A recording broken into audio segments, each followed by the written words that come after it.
코로나19 신규 환자가 대전의 대안학교에서 집단 감염이 발생하면서 400명대로 늘어났습니다. 질병관리청은 오늘 백신 무료 접종 계획 등을 포함한 새해 업무 계획을 청와대에 보고했습니다. 한영규 해설위원과 함께 알아보겠습니다. 어서 오세요. 어서 오십시오. 예. 어제 300명대로 떨어졌는데 다시 400명대로 늘었습니다. 대전 대안학교 영향이 컸던 거죠? 네, 그렇습니다. 대전 종교시설 비인가 교육시설에서 한꺼번에 127명의 확진자가 나오면서 예. 오늘 0시 기준 신규 확진자가 437명이 됐습니다. 어제보다 45명 늘어난 건데요. 예. 사실 여기만 제외하면 수도권 같은 경우에도 서울이 91명, 경기가 72명, 그래서 인천까지 합쳐서 176명 그 신규 환자가 나왔는데 이 수치는 그 11월 중순 이후에 예. 2달여 만에 가장 낮은 수치입니다. 그래서 3차 대유행이 상당히 완만한 감소세에 있고 안정 국면이라고 할 수 있는데 네네. 돌발적인 집단 감염이 발생해서 방역 당국도 비상에 걸렸다고 할 수 있습니다. 네. 이 대전의 대안학교에서는 왜 이렇게 많은 규모의 확진자가 나온 겁니까? 그 많은 인원이 합숙 생활을 하고 있는데요. 근데 방역 수칙은 제대로 지켜지지 않았습니다.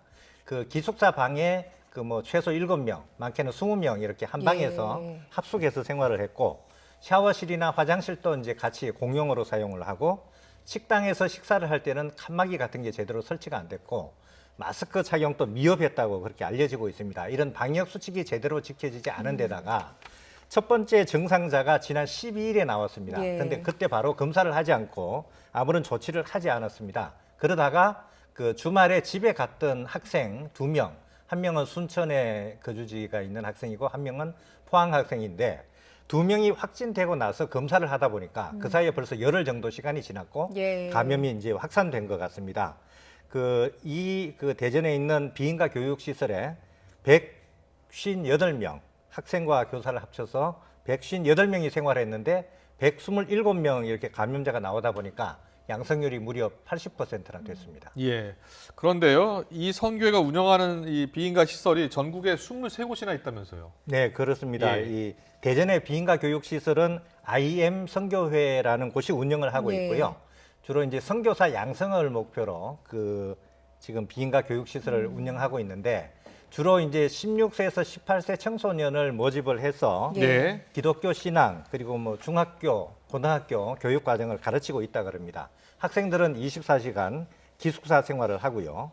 근데 이런 형태로 운영하는 비인가 교육 시설이 전국에 서울, 부산, 광주 이런 곳을 포함해서 한 23곳이 있다 그럽니다. 예. 그리고 이제 대전에서 대규모 집단 감염이 나왔고 광주에 있는 비인가 교육 시설에서도 여러 명 그 감염자가 나온 상태입니다. 예. 그래서 정부가 이게 혹시 제2의 신천지 사태나 또는 BTJ 열방센터가 되지 않도록 전국에 있는 모든 기숙형 종교 교육 시설에 대해서 방역 실태를 일제 점검하기로 했습니다. 예. 예. 그리고요, 어제 알려진 소식 중에 국내에서도 반려동물이 감염된 사례가 나왔다고 해서 화제가 됐는데 어떻게 확인이 된 겁니까?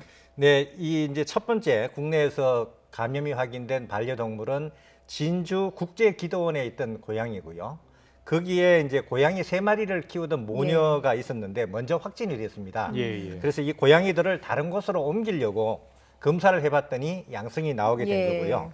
그래서 그 주인이 먼저 감염되고 고양이에게로 전파된 게 아닌가 이제 이렇게 추정이 됩니다. 예. 이제 고양이를 어떻게 이제 검사를 하느냐? 네. 사람하고 똑같이 목구멍 안쪽에 면봉을 집어넣어서 예. 검체를 채취하고 그렇군요. 그것을 유전자 정폭 PCR 예. 검사를 해서 양성을 확인한 경우입니다. 예. 그리고 이제 반려동물도 코로나19에 감염되면 네. 증상은 사람하고 비슷하다 그러는데요. 예. 네. 무증상이거나 또는 기침, 설사, 구토 같은 증상을 한다고 알려져 있습니다. 예. 그런데 이 걱정스러운 게 반려동물이 또 사람한테도 전염시킬 수 있는 것 아니냐라는 걱정이거든요. 어떻게 지금 전문가들은 보고 있습니까?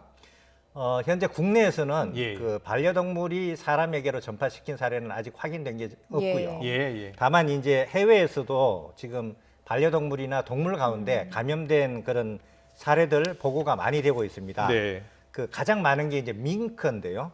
밍크 농장에서 이제 집단 그 감염이 있었고 예. 수백 마리가 한꺼번에 감염되다 보니까 예. 거기에 있는 사람에게도 감염됐을 가능성이 있다. 이렇게 이제 제기된 것은 있습니다. 그렇지만 국내에는 아직 감염된 사례는 그 반려동물로부터 사람에게 감염된 사례는 없고요. 예. 예. 네. 알겠습니다.